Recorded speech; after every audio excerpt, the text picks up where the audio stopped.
8월 4일 정전 시장입니다. 이 3대 지수는 크게 하락이 나왔고 특히 필라델피아 반도체 지수가 7%대 하락이 나오게 되면서 반도체 업종들 위주의 큰 폭의 하락이 예상이 되고 있습니다. 오늘 전체적인 시장의 상한항 종목들도 거의 뭐 9대1, 8대1 정도 비율이었고 대형주와 중소형주 오늘 러셀이 많이 빠졌죠. 네, 중소형주 업종들도 크게 빠지게 되면서 투자자들의 이제 투심이 많이 약화된 모습이었습니다. 전체적으로 빅테크 업종들이 좀 지상의 하락을 주도한 가운데 그래도 소비재 종목들은 좀 버텨줬다는 점들, 최근에 금리 인하를 앞두고 이 소비재 관련된 업종들이 많이 반등이 나오고 있는데 우리나라 같은 경우에도 금리 인하에 대해서 포트폴리오 변경을 좀 준비를 해야 될 필요가 있을 것 같고요. 오늘 뭐 전체적인 악재를 좀 총정리를 간단하게 좀 해드리자면은, 자, 우선 미국의 ISM 제조업 지수가 예상치를 소폭 하회를 했고 S&P 제조업 지수 또한 예상치를 하회를 했습니다. 저는 근데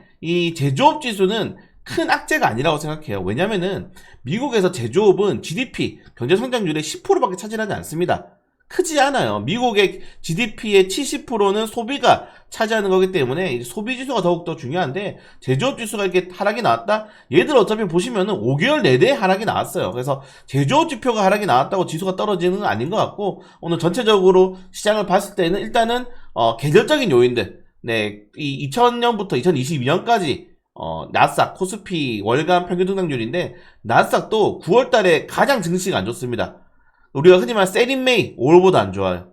네, 그래서 전체적으로 9월달을 앞두고 투자들의 포트폴리오 리밸런싱이 많이 진행되었고, 여기에 이제 일본은행이 우리 경제 전망 실현하게 되면은 추가적으로 금리 인상할 거야, 이런 식으로 30년 만에 금리 인상을 한 다음에 우리 엔캐리 트레이드에 의해서 시장이 굉장히 많이 8월 5일날 박살이 났는데 딱 한 달 만에 다시 한 번 더 금리 인상을 시사를 했습니다. 뭐 다시 좀 간단히 설명을 드리면은, 전 세계적으로 제로 금리를 유일하게 유지한 국가가 어딥니까 여러분들? 일본이죠. 일본에서 싸게 돈을 빌려서 그 돈을 미국 채권이라든가 미국 주식이라든가 뭐 다른 금을 산다든가 이런 식으로 싸게 투자를 해가지고 이자를 받고 거기서 이제 이자를 환매하는 식으로 진행했는데, 그 일본은행에서 금리를 올리다 보니까 이제 여기에 대한 부담감들, 이자 폭이 굉장히 줄어들게 되는 거죠. 미국은 금리를 인하하고 일본은 금리를 인상하니까 이익률이 굉장히 작아지는 거지 않습니까? 거기에 대한 리스크들을 완화하기 위해서 일본으로 다시 환매를 하고 있는 상황이 현재 엔캐리 트레이드고,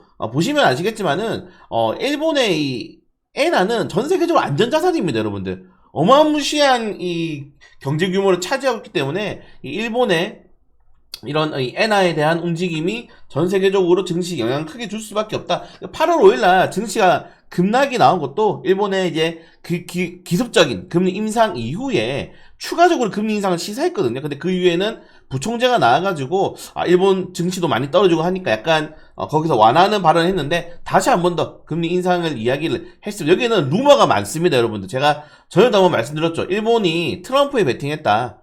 트럼프에 베팅하게 되면서 증시를 단발적으로 흔들고 트럼프가 이제 당선되기 위해는 어느 정도의 뭔가 미래가 있지 않나, 이런 식의 또 내용이 많이 루머가 있습니다. 이건 제가 한번 또 자세히 또 정리해가지고 한번 올려드릴 수 있도록 하겠습니다. 그래서 이런 내용들이 있는 상황에서 엔비디아가 지금 반독점법에 또 걸리게 되면서 소환 조치를 당했습니다. 요 밑에 따로 말씀드릴 건데, 지금 반도체를 받쳐주는 엔비디아, 최근에 모건 스탠리의 뭐 반도체 고점론에 이어서 이번에 반독점법으로 또 소환이 되었죠. 그리고 뭐 일본의 금리 인상, 9월 개전론, 여기에 이제 마지막으로 제조 지표까지 안 좋게 나오면서 전체적인 시장이 급락이 나오지 않았는가, 이렇게 좀 생각을 하시면 될 것 같은데, 근데 어차피 우리나라 증시는 망했거든요. 그래서 그냥 뭐 그렇게 저는 막 월요일처럼 폭락이 나올 것 같지는 않아요. 이미 망해가지고 그 정도 나올 수 있는 물량이 없습니다, 여러분들. 그래서 지금 야간 선물 지수는 마이너스 2.1%대, MSCI ETF는 3.45%대 하락이 나왔거든요. 그래서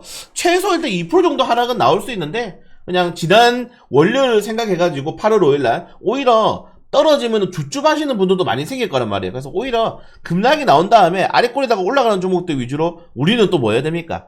단타 노려봐야죠, 여러분들. 단타 노려봐야 될 필요가 있을 것 같고, 제가 계속 여러분들에게 10만원만 사세요, 5만원만 사세요라고 괜히 말씀드리는 게 아닙니다. 시장이 굉장히 어려워요, 하반기까지. 저는 금조세가 통과되면은 주식시장, 우리나라 주식을 완전히 다 안 할 거거든요. 그냥 다 손절해버릴 거거든요. 그래서 일단은 금조세 시행 전에 좀 많이 리밸런싱 여러분들도 과감하게 해야 될 필요가 있다. 어차피 금투세 통과되면 망합니다, 여러분들. 근데 금투세 제가 말씀드렸죠. 한다고. 여러분들이 정치를 좀 아시는 분들은 아실 거예요. 민주당은 한다고 하면 합니다. 자기들이 이 우선이 한다고 하면 해요. 반대해가지고 뭐 이때까지 그 정책을 뺀 거를 본 적이 없어. 한다고 하면은 몇 년이 걸리더라도 합니다. 그렇기 때문에 저는 금투세가 통과된다고 생각하는 사람이고, 그래서 지금 보시면은 금투세 보완 패키지법을 또 만들었어요. 근데 개소리 하는 거죠, 그 전부 다. 말도 안 되는 소리고. 일단은 나는 안 찍었다. 아휴, 답답해. 요 정도 내용이 있습니다. 국제유가도 급락이 나왔고, 여러분들 또 이것도 악재가 될 수 있겠네요. 이제 여러분들 골드만삭스가 구리 찬양론자거든요. 그래서 구리만삭스라고 합니다, 보통. 근데 이 골드만삭스에서 중국의 수요가 둔화되면서 구리 가격이 이제 크게 안 오를 것이다 전망을 했어요. 여러분들 구리가 뭡니까? 모든 산업에 구리는 다 들어가요.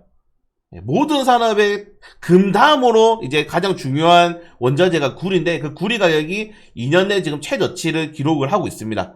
별로 상황이 그렇게 좋지는 않죠. 그래서 구리가 안 오른다는 거는 경제가 그렇게 활성화되지 않는다는 뜻이고, 경제가 활성화되지 않는다면 우리나라처럼 제조업의 비중이 굉장히 높은 국가는 부담이 될 수밖에 없다. 우리나라 제조업 비중이 굉장히 높거든요. 그래서 쉽지 않고, 볼리바삭스 그래서 금을 사라, 차라리.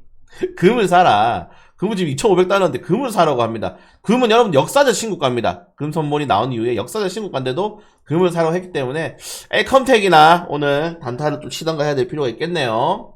자, 그리고 아까 말씀드린 것처럼 뭐 제조업 지표는 별로 의미 없다. 네, 의미 없다고 말씀드렸고, 그 대신에 이제 빅컷의 가능성이 10% 정도 올랐네요. 네, 빅컷의 가능성이 10% 정도 올랐는데, 결국 이제 어제도 말씀드렸지만 연준이 올해 최소 이제 1% 정도는 하락할 것이다, 인하할 것이라고 예상을 하고 있어요. 그래서 올해 우리나라도 금리 인하 정도는 1회 정도 할 가능성이 크다는 점들 체크하시면 될 것 같고, 뭐 트럼프가 마리아나 합법화를 시사했는데 지금 트럼프랑 해리스랑 여러분들 그 정책이 완전히 그냥 섞여버렸죠. 어쩔 수가 없습니다. 중도층을 잡기 위해서 어쩔 수가 없는 상황이라는 점들 체크하시면 될 것 같고, 이번 주 큰 일정 자체가 이제 뭐 TV 토론이 있기 때문에 TV 토론만 좀 확인하시면 될 것 같고, 그리고 뭐 큰 이슈는 없습니다. 그리고 요거 러시아 관련된 내용이 있죠. 러시아가 이제 어제 핵 발사대를 점검했다는 뉴스가 나왔어요. 그래서 핵 리스크도 좀 확대되고 있다는 점들. 아무튼 오늘 악재가 많아. 오늘도 해낼 수 있을지 모르겠네요. 네. 자, 아무튼 이런 내용이 있고, 중국이 지금 희금속 안티몬 갈륨 이제 규제하고 있는데 가격이 급등했죠. 안티몬 관련 테마주도 정리 한번 해드렸으니까 좀 체크하시면 될 것 같고, 뭐 글리서스, KPS, 데이스 산석이 대장주입니다. 한국이 이제 불가리아랑 원자에너지 협력을 확대하고 있는데, 지금 보시면은 계속적으로 이 해외 원자 사업을 추진하고 있습니다. 현대건설이 지금 추진하고 있기 때문에 현대그룹주들 아니 여기 테마주로 포함될 수 있다는 점들 좀 체크하시면 될 것 같고요. 자, 그리고 큰 이슈는 없이, 네, 큰 이슈는 아니죠. 자, 애플이 내년부터 모든 아이폰에 OLED 패널을 채택하기로 했다. 우리 OLED 관련 테마주들 BH가 대장주죠. 그리고 엔비디아 같은 경우에는 목표가가 높게 되는 전망도 있지만 오늘 요게 좀 컸죠. 미국 법무부에서 소환장을 발부를 했습니다. 보시면 최근에 빅테크 관련된 소송이 어마무시하게 일어나고 있어요. 왜냐면 여러분들, 왜냐면은 정말 간단한 게, 이제 기업이 대부분의 나라보다 돈을 잘 법니다. 우리는 네, 대부분의 나라보다 엔비디아랑 구글 이런 빅테크들이 돈을 잘 벌어요. 그러니까 이제 우리 여러분들 막 뉴스 그 영화 같은 데 보시면 이제 디스토피아 세대가 있죠. 막 100년, 200년 돼서 멸망하는 세계에서는 국가가 아니라 기업이 이제 지배하는 거죠. 그 기업이 나라를 지배하는 상황이 오는 건데, 그런 것들을 막기 위해서 최근에 미국이랑 유럽이랑 오지게 지금 빅테크 기업들 때려대고 있습니다. 근데 어느 정도 규제는 필요하다고 해요. 너무 이제 점유율이 높아.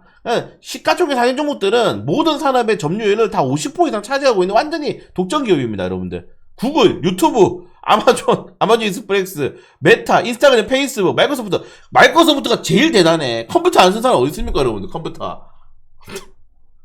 그래서 쉽지 않다. 빅테크 기업들도 계속 규제를 받고 있다는 점들 체크하시면 될 것 같고, 오늘 최근에 좀 또다시 목표가를 올리는 리포트가 많이 나왔어요. 오늘 악재 뉴스가 하나밖에 없는데, 이거 목표가 리포트 나오자마자 시장 떨어져서 어떡해? 여러분들, 증거가 리포터는 여러분들 보라고 만든 게 아닙니다. 기업들 보라고 만든 거기 때문에 항상 참고만 하시길 바라겠습니다.